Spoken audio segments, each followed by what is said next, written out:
हम थे तो 5 लाख को सरकारी नौकरी मिला, नियुक्ति पत्र बढ़ा, 3.5 लाख प्रक्रियाधीन रहे। उसी का कॉपी करके लोग हर जगह नियुक्ति पत्र आने लगे, बांटने लगे। इसके बारे में बताना चाहिए कि बिहार के कितने लोगों को नौकरी और रोजगार इन्होंने दिया। विगत 20 वर्ष में एनडीए की सरकार ने, केंद्र सरकार ने बिहार में कितने चीनी मिल जो है वो चालू कराए। प्रधानमंत्री जी कहाँ चीनी चालू मिल शुरू करके वहीं का चीनी का चाय कितना बार पिए, यही बता दें। और ज़रूर वो पिए होते तो ज़रूर दिखा के पीते, वो कमरे में तो पीते नहीं ऐसे कामों पर। और प्रोपेगेंडा चलता, विज्ञापन छपता, ढोल नगाड़े बजाए गए होते। हो सकता है चाय वो खुद ही बनाते और खुद ही पीते या लोगों को पिलाते। लेकिन अभी तक कितना चीनी मिली चालू करा करके उसी चीनी का ये चाय ये लोग पिए हैं, ये बताने की ज़रूरत है। बाढ़ नियंत्रण बचाव के लिए क्या किया, ना स्पेशल पैकेज दिया अभी जो फिलहाल जो आया था, जो 20 साल में नहीं किया, उससे क्या उम्मीद की जा सकती है। बेरोजगारी, पलायन, गरीबी में नीति आयोग की रिपोर्ट में बिहार जो है सबसे अव्वल राज्यों में, बेरोजगारी में, गरीबी में, पलायन में। इसमें एक बारे में भी इस बारे में कोई चर्चा जो है इन्होंने नहीं किया।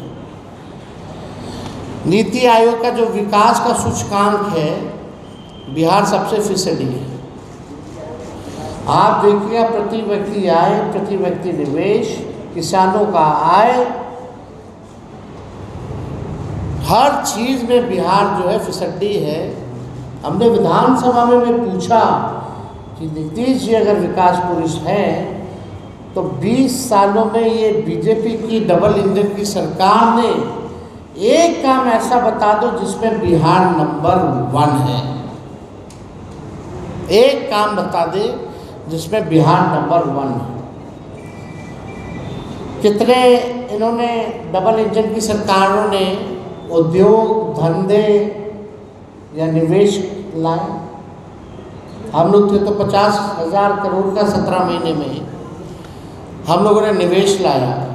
उसी कैबिनेट में 17 महीने में रीगा चीनी मिल की शुरुआत कैबिनेट से हम लोग जो है पास हम लोग करवाए।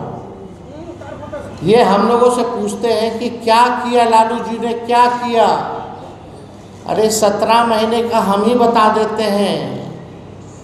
आईटी पॉलिसी हम लोगों ने बनाया, टूरिज्म पॉलिसी हम लोगों ने बनाया, स्पोर्ट्स पॉलिसी हम लोगों ने बनाया, 5 लाख को नौकरी, 3.5 लाख नौकरी प्रक्रियाधीन।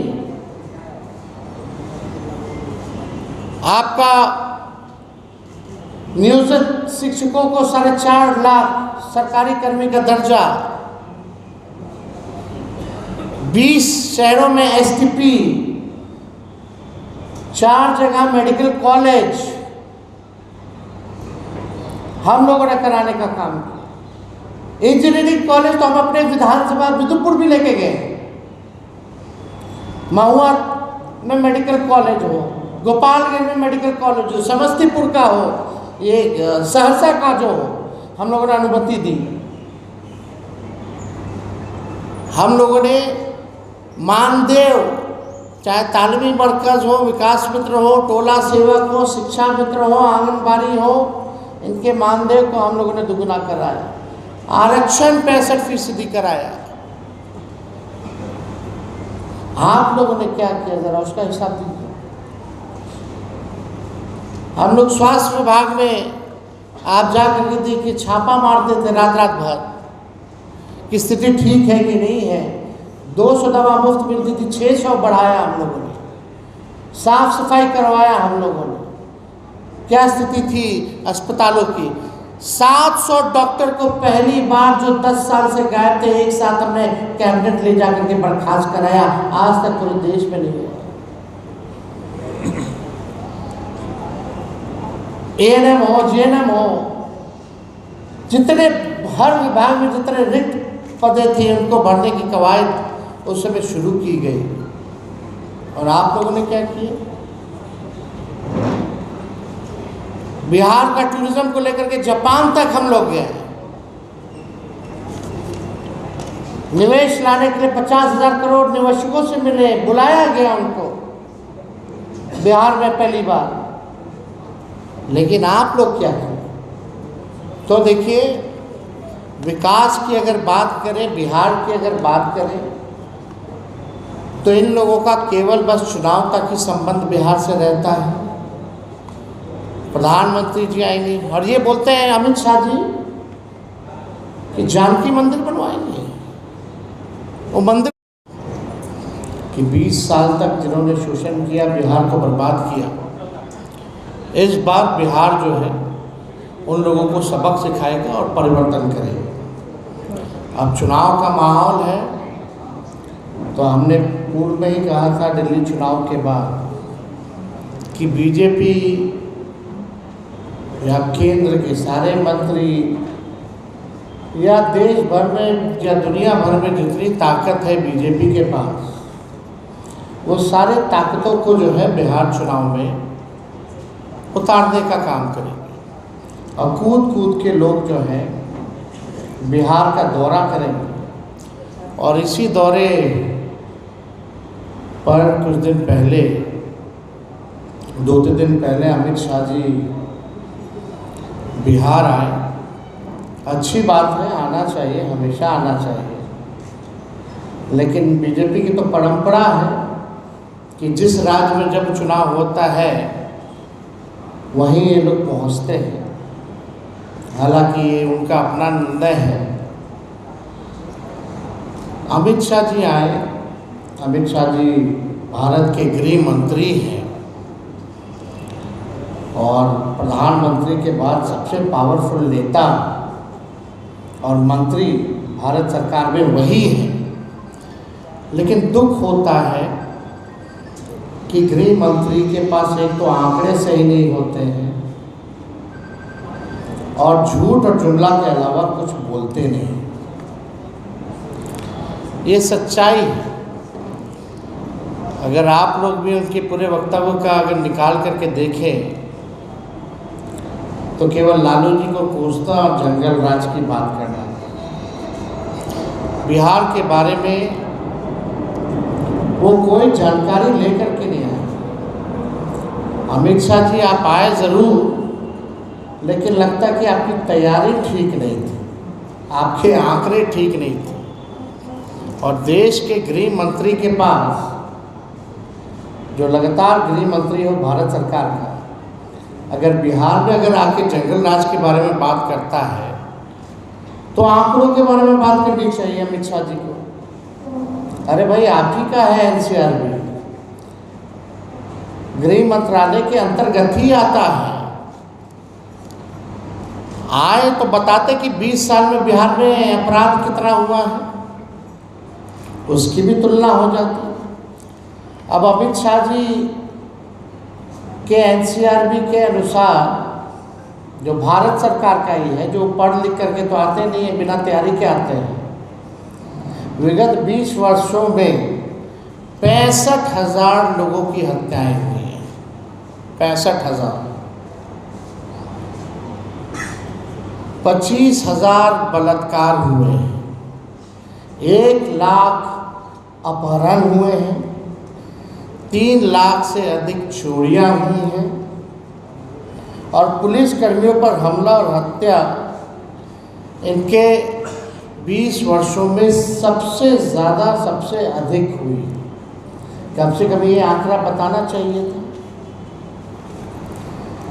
अमित शाह जी आए, जंगल राज के बारे में बात कर रहे थे।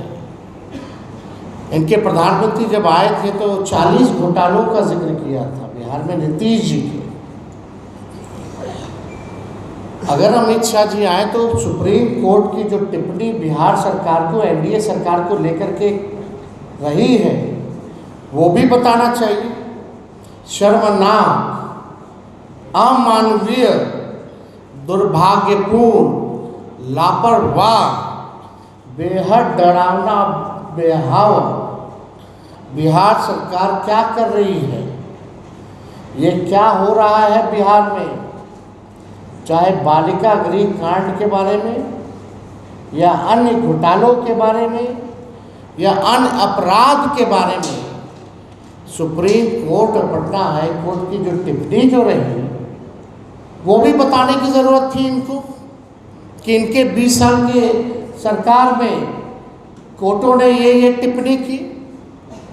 ये जंगल राज के बारे में बात करते हैं और जब जंगल राज का टिप्पणी उच्च न्यायालय ने जब किया तो वो कोई लॉ एंड ऑर्डर को लेकर के नहीं किया था, एडमिनिस्ट्रेशन को लेकर के नहीं किया था, बल्कि पटना नगर निगम को लेकर के किया गया था। और उस समय जब लालू जी राबड़ी जी मुख्यमंत्री थे तो जो नगर निगम जो था वो बीजेपी के नेतृत्व में था। तो अगर फैक्ट अगर ये लोग बात करते हैं तो तथ्यों पे जो है इन लोगों को बात करनी चाहिए। वो जंगल राज भी बीजेपी नेतृत्व पे ही टिप्पणी था, ये उनको बताने की ज़रूरत है। आए तो ये भी उन्होंने नहीं बताया कि अनुसूचित जाति जनजाति आयोग के अनुसार बिहार में दलित पिछड़ों पर सबसे अधिक अत्याचार जो है हुआ है। ये क्यों नहीं उन्होंने बताया? अमित शाह जी को बताना चाहिए था। जो हमारी सरकार 17 महीने रही, 65% जो हम लोगों ने आरक्षण बढ़ाया, उस 65% आरक्षण को आपने अनुसूची 9 में क्यों नहीं डाला? इस पे भी उनको बताना चाहिए था, या उनकी मंशा है या नहीं। और आप बताइए, जब एनडीए की सरकार थी तो बिहार और झारखंड जब बंटवारा हुआ था तो उस समय डील तय हुआ था, अटल जी प्रधानमंत्री थे, कि बिहार को 1,79,000 करोड़ का पैकेज जो है दिया जाएगा। अब तक 11 साल उनका, 4 साल उस समय उनका, अब तक इनके राज्य में क्यों नहीं मिला? और जब यूपीए की सरकार बनी तो 1,94,000 करोड़ का विशेष पैकेज लालू जी और यूपीए 1 के समय बिहार को मिला। 1,94,000 करोड़ रुपए उस समय लालू जी बिहार को देने का काम किया। कोसी में बाढ़ आया तो 1,000 करोड़ का पैकेज दिया गया। अभी जो बाढ़ आया बताओ कितना सर्वेक्षण की लिमिट दिया कि नहीं दिया, ये बताना चाहिए था। और उस समय ग्रामीण विकास मंत्री रघुवंश जी थे, सब लोगों को पता है। प्रधानमंत्री सड़क योजना के तहत 1,00,000 किलोमीटर से भी अधिक ग्रामीण सड़कों का निर्माण उस समय यूपीए के समय करवाया गया था। ये काम के बारे में पूछते हैं कि आइए गांधी मैदान या कहीं भी निपटा दीजिए। अरे लालू जी को छोड़िए ना, तेजस्वी को बुला लीजिए ना, सारा हिसाब कर देगा। एक एक आंकड़ों कहा, एक एक तथ्यों पर जो है तेजस्वी जवाब देने लायक है। आपका झूठ का पुलिंदा, अफवाहबाजी नहीं चलेगा। आंकड़ों पर हम लोग जो है बात करते हैं। ये भी बताना चाहिए, जब यूपी की सरकार थी तो राज्यांश का 10% लगता था और अब जो है 50-50 से भी ऊपर हो चुका है परसेंटेज में। जो राज्य और केंद्रांश, जो केंद्र का जो योजना आता है, पहले राज्यांश को यानी स्टेट का शेयर केवल 10% लगता था, अब जो है इट इज़ मोर देन 50% और 50%। ये क्यों नहीं बताते हैं? ये किसके समय में बढ़ा? ये सारा चीज़ें जो हैं उनको तो बताने की ज़रूरत थी। और क्या कह रहे हैं कि बाढ़ नियंत्रण के लिए सरकार जो है अब काम करेगी। 20 साल से क्या कर रही थी? कहाँ गायब थे? हमारा कुछ सवाल है जिसका जवाब मुझे पता है कि वो देने लायक नहीं है। हम चाहते हैं कि गृह मंत्री बताएं कि 11 साल के मोदी जी के राज में गुजरात को कितना मिला और बिहार को कितना मिला। साफ तौर पे एक साधारण सा सवाल है। इतनी बिहार की चिंता है इनको, तो एक सबसे ज़्यादा वोट यहीं से लेके जाते, सबसे ज़्यादा एमपी, दर्जन भर मंत्री बिहार के हैं, ये सौतेला व्यवहार क्यों करते, ज़रा हिसाब बताएं कि गुजरात को 11 साल में और बिहार को 11 साल में इन्होंने कितना दिया, ये हिसाब। 20 वर्षों में पलायन रोकने के लिए इनकी डबल इंजन की सरकार ने क्या किया, कितने विश्वविद्यालय इन्होंने स्थापित किए। केंद्रीय विद्यालय ही बता दें, विश्वविद्यालय छोड़िए, केंद्रीय विद्यालय बता दें कि बिहार को इन्होंने कितना दिया। हमने दिया अपने साइंस से। वहाँ जो महोत्सव हुआ था वहाँ जाकर के ऐलान हमने किया। उसके बाद हम लोग जो है पर्यटन विभाग से हमारी स्वीकृति से वो हुआ। ये क्या करेंगे, फाइल है, मंगा लेने, तो हमारे पास तो फाइल है ही है। लेकिन हम लोग तो शपथ भी लेते हैं कि भाई इसको गोपनीय रखा जाएगा जब तक कैबिनेट से ना हो जाए। लेकिन अब तो पब्लिक डोमेन में हो गया। झूठ बोलेंगे तो कैबिनेट का नोट हम दिखा देंगे, अपना फाइल का सिक्योरिटी का नोट हम दिखा देंगे। हम लोग कोई भी बिना एविडेंस के हम लोग नहीं बोलते। तो हम लोगों ने लगातार जो है इनके पास जो 20 साल में नहीं किया वो आगे भी ये नहीं करेंगे। केवल ठगेंगे, बिहार के साथ सौतेला व्यवहार करेंगे। पटना विश्वविद्यालय को आज तक केंद्र का यूनिवर्सिटी का दर्जा इन्होंने नहीं दिया, इस पे चर्चा नहीं करेंगे। अब बताइए, गजब के गृह मंत्री लालू जी के भाई कब बन गए, लालू जी की भाभी कब बन गई एमएलए, भाई कब बन गए। परिवारवाद के बारे में बात किए, चिराग पासवान जी के बारे में नहीं बात किए, जीतन राम मांझी जी के बारे में बात नहीं किए। बिहार में कैबिनेट 50% से ज़्यादा परिवारवाद वाला लोग हैं, उसके बारे में इन्होंने चर्चा नहीं की। अद्भुत है गृह मंत्री। इसलिए जब आज प्रेस कॉन्फ्रेंस की शुरुआत हम कर रहे थे तो हमने बोला ये बिना तैयारी के आ गए। सच और तथ्य से कोई और आंकड़ों से कोई लेना देना नहीं है। कितना झूठ बोलेंगे महाराज, अब तो बस कीजिए। कितना लोगों को झूठ बोल करके बरगलाने का कोशिश करेंगे अमित शाह जी। हमको तो बोलना ठीक नहीं लगता है, क्या क्या ये लोग हम लोगों के बारे में बोलते हैं। हम तो केवल मुद्दे की बात कर रहे हैं। आप अगर छेड़िएगा तो हम छोड़ेंगे थोड़ी। होंगे गृह मंत्री, बिहार के देश भर के गृह मंत्री हैं, लेकिन कम से कम एनसीआरबी का तो आंकड़ा पढ़ें। गृह मंत्री का काम क्या है, देश को एक रखना। और अमित शाह जी का काम सब जनवे करता है।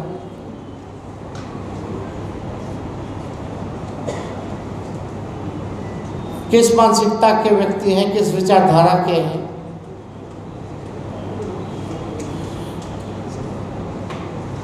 आए बिहार तो थोड़ा स्टडी करके आए, अगली बार से हम मोस्ट वेलकम। हम तो अमित शाह जी को कहते हैं निमंत्रण तेजस्वी को दीजिए, बहस करेंगे आपके साथ, तेजस्वी करेगा। एकदम जहां बुलाइएगा वहां खड़े रहेंगे और आपसे हम बहस करेंगे, लेकिन सच ही बोलिएगा। अपने आदत को छोड़िए झूठ बोलना और बिहार के साथ सौतेला व्यवहार करना।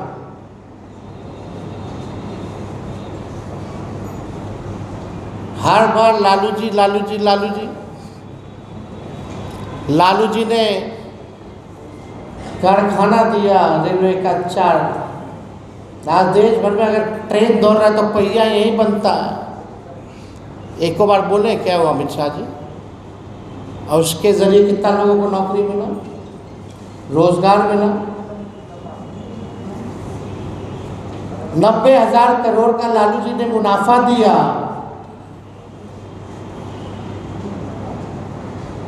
इनके रेल मंत्री हर महीने एक्सीडेंट पटरी से निकल गए ट्रेन,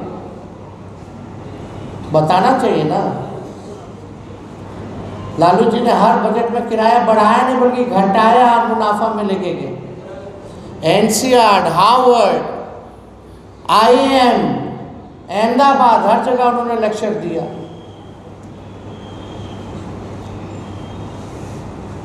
और लालू जी विदेश भी गए तो टेलीप्रॉम्प्टर पे नहीं बोले अंग्रेजी,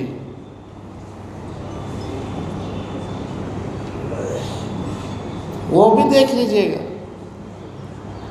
क्या तुलना इन लोग करेंगे। तो अगर कोई आप लोगों का सवाल है इस विषय पर, ये थानों में कितने लोगों की तो हत्या हो गई थानों में। ये गंभीर मसला है। पुलिस का काम जो है न्याय करना है, लोगों को सुरक्षा देना है, लेकिन अपने काम से नीतीश कुमार जी के राज में, डबल इंजन के राज में, ये लोग उल्टी दिशा में काम कर रहे हैं। कल सदन में वक्फ बोर्ड सर पास हो रहा है, कल सदन में वक्फ बोर्ड बिल पास हो रहा है। हम लोग शुरू से ही इस बिल का विरोध कर रहे हैं। JPC में भी हम लोगों ने विरोध किया है। हम लालू जी भी बीमार अवस्था में भी धरना प्रदर्शन पर पहुंचे हैं और इसका विरोध किया है। कल मुख्यमंत्री नीतीश कुमार, ये असंवैधानिक बिल है। ये लोग देश को बांटने का काम कर रहे हैं। आज मुसलमान है तो कल ईसाई होगा, परसों सिख होगा। हम लोग गंगा जमुना तहजीब को मानने वाले लोग हैं, भाईचारे को मानने वाले लोग हैं। डाइवर्सिटी हमारे देश की खूबसूरती है। ये लोग RSS का एजेंडा थोपना चाहते हैं, जिसको हम लोग स्वीकार कभी नहीं करेंगे। कल नीतीश कुमार गांधी मैदान पहुंचे, ईद की बधाई दी और उन्होंने विश्वास भी दिया, ईद की बधाई भी दी। चंद्रबाबू नायडू ने भी कहा है कि हम आदरणीय मुख्यमंत्री जी को लेकर के तरह तरह की बातें आ रही हैं, लोग तरह तरह की टिप्पणियां कर रहे हैं। हमको आदरणीय मुख्यमंत्री जी को इस हालत में देख करके उनकी चिंता होती है कि क्या उनके साथ हो रहा है। हमने मुख्यमंत्री के साथ काम किया है, लेकिन आजकल जो स्थिति है वो देख करके हम चिंतित हैं। सर, IGMS के प्रिंसिपल हैं बुआ जी, उन्होंने पत्र लिखा है कि हमको आत्महत्या कर लेना चाहिए। स्वास्थ्य महिला के साथ सामूहिक बलात्कार किया गया है। नीतीश कुमार के सर, IGMS के प्रिंसिपल हैं बुआ जी, रंजीत गुहा। IGMS के प्रिंसिपल है रंजीत गुहा। महिला के साथ उसके पति के सामने बलात्कार किया गया है। क्या नालंदा में नहीं लगा। हम तो बता रहे ना, अपराध देखिए ना, 25,000 बलात्कार हुए हैं, 65,000 हत्याएं हुई हैं। इसका कौन हिसाब देगा? ये जंगलराजी तो है। कानून व्यवस्था आप चले जाइए, प्रत्येक दिन 200 राउंड गोलियां चल ही रही हैं।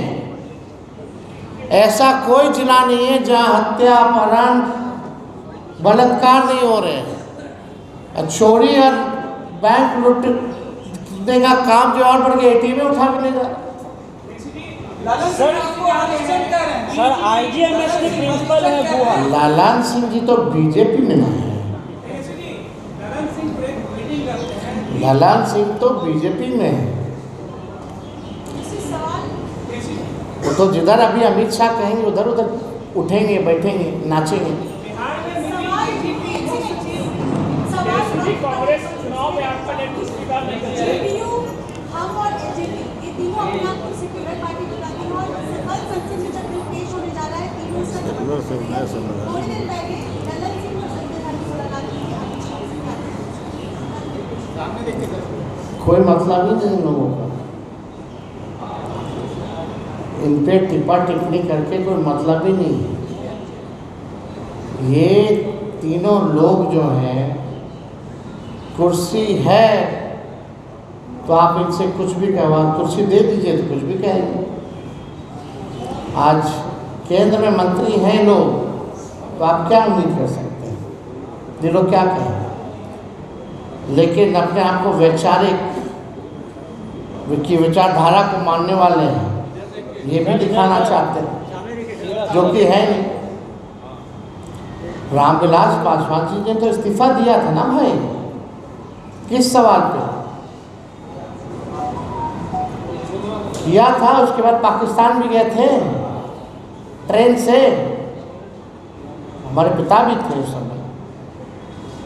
जरा ये सवाल पूछा जाए क्यों इस्तीफा दिया गया था? आरक्षण के बारे में ये लोग चुप रहते हैं। पहले कुछ लोग शराबबंदी हुमच हुमच के बोलते थे, आज टोटल यूटर्न मारे हुए। सबसे ज्यादा दलित जेल में है, लोग बोला करते थे, आज बोल रहे हैं। इन लोगों को कोई मतलब है? इन लोगों को केवल कुर्सी से प्यार है। चलिए हो गया।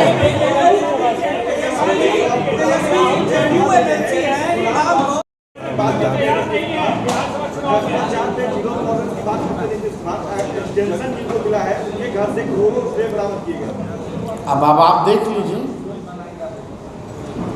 अरे भाई ऐसे कई मामले हैं, एक आध उदाहरण नहीं। किसी पे भी कार्रवाई नहीं होने वाली, थोड़े दिन बाद ये भी ठंडे बस्ते में चला जाएगा। कुछ सृजन घोटाले का नहीं हुआ। कुछ लोग कह रहे कि पैसा रिकवर करें, 3,000 करोड़ रिकवर करो ना पहले। किसका सेशन काल में था? कौन रिकवर करेगा? वो तो ट्रेजरी का पैसा डायरेक्ट जो है एनजीओ के खाते में रखा था सरकार का पैसा। इससे बड़ा कोई घोटाला हुआ?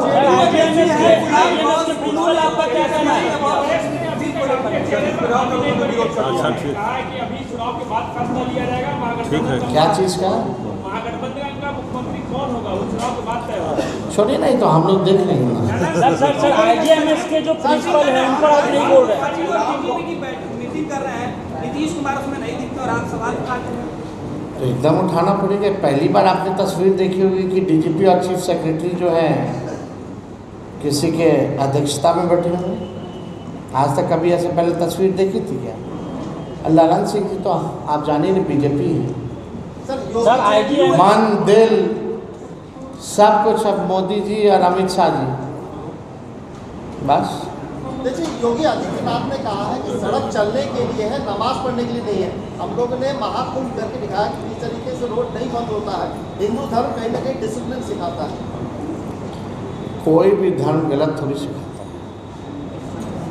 है। इस सब पे इन लोगों को तो एक ही काम है, बताए ना यूपी में कितना इन लोग नौकरी दिए, कितना हिंदुओं को नौकरी दिए, कितना हिंदू को गरीबी से बाहर निकाले, बताना चाहिए ना। इस पे थोड़ा चर्चा करें, मुद्दे पे चर्चा करें। ये कोई मतलब है क्या? जेडीयू अध्यक्ष है तेजस्वी जी, उन्होंने आपत्ति जताई है इस बिल पर। सर आईजीएमएस के प्रिंसिपल रामदास लालू जी से भी मुलाकात की है, उसके बाद आपत्ति जताई है। बोल रहे हैं आप वो। हमको लगता है कि जो लोग हैं जदयू में, ऐसे लोग अब खुल के सामने आना चाहिए। सर रंजीत गुहा पर आप नहीं बोल रहे हैं। आईजीएमएस के प्रिंसिपल ने कहा कि हमको आत्महत्या करने का मन करा। आईजीएमएस के प्रिंसिपल रंजीत गुहा दलित समाज से